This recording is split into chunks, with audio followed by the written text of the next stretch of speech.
Red break news చూస్తున్నాం. YCP నేత మాజీ మంత్రి పెద్దిరెడ్డి ఇంటి వద్ద హై టెన్షన్ నెలకొంది. బుగ్గమఠం భూములను ఆక్రమించారని ఆరోపణలు వస్తున్నాయి.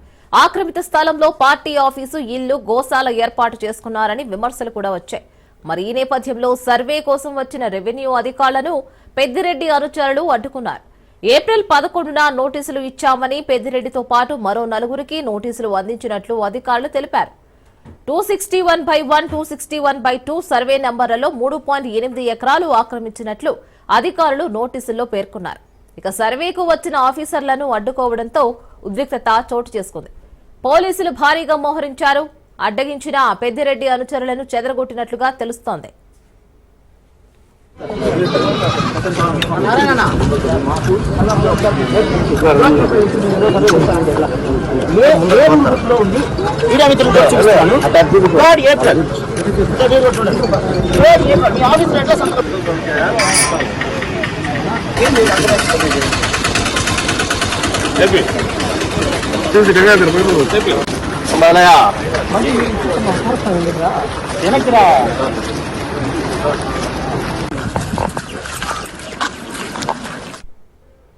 వైసీపీ నేత మాజీ మంత్రి పెద్దిరెడ్డి ఇంటి వద్ద హైటెన్షన్ నెలకొంది. బుగ్గమఠం భూములను ఆక్రమించారని ఆరోపణలు వస్తున్నాయి. ఆక్రమిత స్థలంలో పార్టీ ఆఫీస్, ఇల్లు, గోశాల ఏర్పాటు చేసుకున్నారని విమర్శలు వచ్చాయి. ఈ నేపథ్యంలో సర్వే కోసం వచ్చిన రెవెన్యూ అధికారులను పెద్దిరెడ్డి అనుచరులు అడ్డుకున్నారు. ఏప్రిల్ 11న నోటీసులు ఇచ్చామని పెద్దిరెడ్డితో పాటు మరో నలుగురికి నోటీసులు అందించినట్లు అధికారులు తెలిపారు. 261/1, 261/2 సర్వే నంబర్లలో 3.8 ఎకరాలు ఆక్రమించినట్లు అధికారులు నోటీసుల్లో పేర్కొన్నారు. ఇదే సర్వేకు వచ్చిన ఆఫీసర్లను కూడా అడ్డుకోవడంతో ఉద్రిక్తత చోటు చేసుకుంది. పోలీసులు భారీగా మోహరించారు. అడ్డగించిన పెద్దిరెడ్డి అనుచరులను చెదరగొట్టినట్లుగా తెలుస్తోంది. పార్టీ వాళ్ళు కొంతమంది వస్తున్నారు.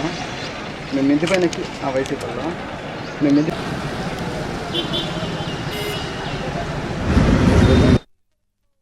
బుగ్గమఠంకు సంబంధించి ల్యాండ్స్ ఉన్నాయి తిరుపతి అర్బన్ మండలంలో. వాటిని కొలిసి సర్వే చేసి మాకు హద్దు చూపించండి అని కమిషనర్ బుగ్గమఠం వాళ్ళు అర్జీ పెట్టారు ఆర్డీఓ గారికి, తహసీల్దార్కి.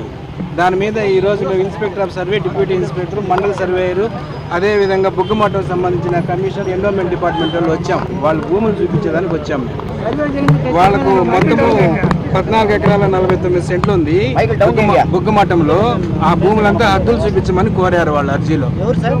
బుగ్గమఠంకు సంబంధించిన కమిషనర్, అసిస్టెంట్ కమిషనర్ మొత్తం వచ్చి 14 ఎకరాల 49 సెంట్లు ఉంది.